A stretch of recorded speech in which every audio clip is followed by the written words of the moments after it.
Industrial Amputation back with another mini interview with Joe Average. This is Daniel Grace. David Dunn. back again.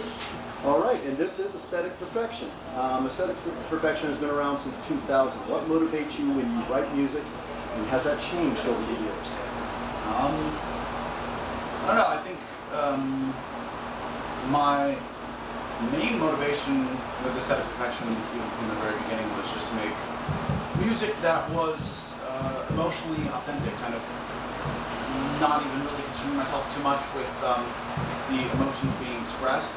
You know, I just wanted to make it visceral, right? So it could be anger, it could be sadness, it could be, even at times happiness or joy. I think that Aesthetic Perfection really is just kind of able to inhabit a whole bunch of different emotional headspaces, but I think the one sort of thread line that goes through everything that I've done is the fact that I want to make it sort of very authentic and visceral.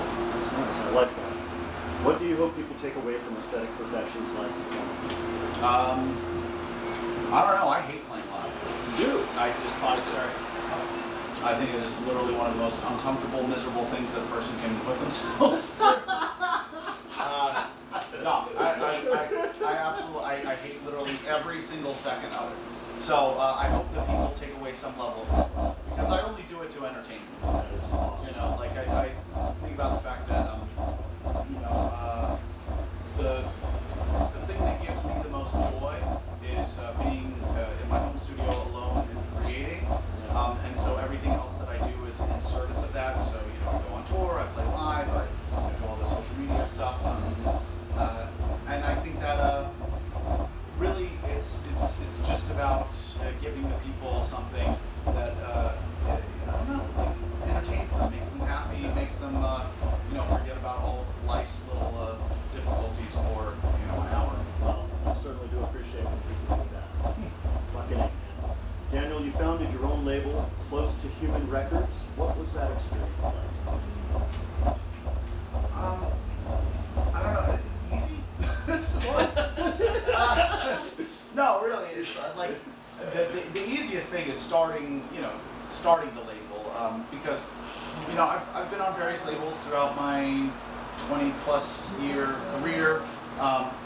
All experiences have their kind of pros and cons, but I think it was 2014, 2015 when I decided that I needed to break away, because the labels at the time were not feeling super.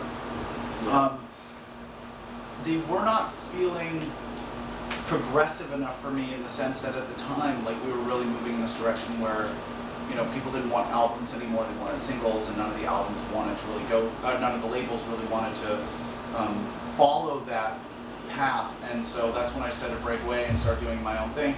Obviously, when you're not the one doing all the day-to-day administrative work, you can't really appreciate how difficult all of that is. Oh, yeah. So, founding the label was easy. Starting the label is easy. It was realizing all of the kind of stuff that I had, quite honestly taken for granted from all the people that had worked with me and facilitated all that stuff. So I have a new appreciation for the work that they did. Yeah, that's awesome. So, for both of you, what was the first memory you have of art having a visceral and profound effect on you? Really? Well, it's funny because it's not very deep. It was Hot Teacher. And Nice. it's sparking something exciting. Not necessarily in that degree, because I was like, toddler. Yeah. But like, it's just like, whatever they're doing, I want to do that. That's fucking awesome. Yeah. That's awesome. I had two moments really. It was I think I must have been 7, 8 or something like that, and I grew up in an evangelical Christian household, and so like secular music was forbidden.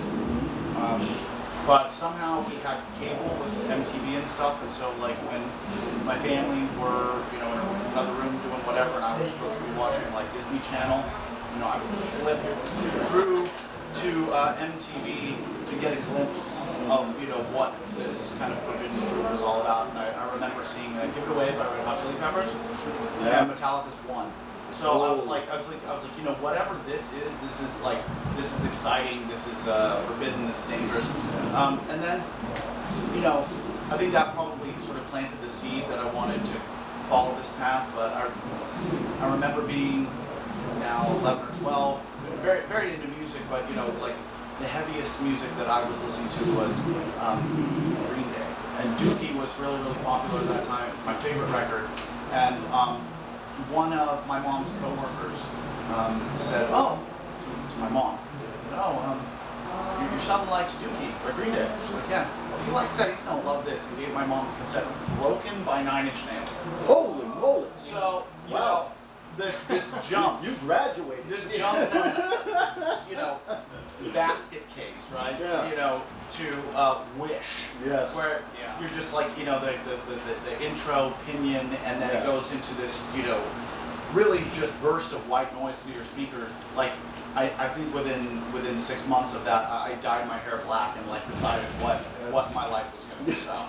That's funny. That's- Because yeah. it was in that thing with me and my sister too. We just didn't get along and we would fight all the time. Mm. And that's when it took like we were fighting one day in the living room. Wish came on MTV and we both stopped, and then it changed both of us forever. Yeah. Like yeah, we That's got along incredible. bonded up with that. So. Fucking A. Well, thank you both for your time, man. That's fucking awesome. Yeah, my pleasure. And everybody, enjoy Mechanismus and support your local fucking talent, man.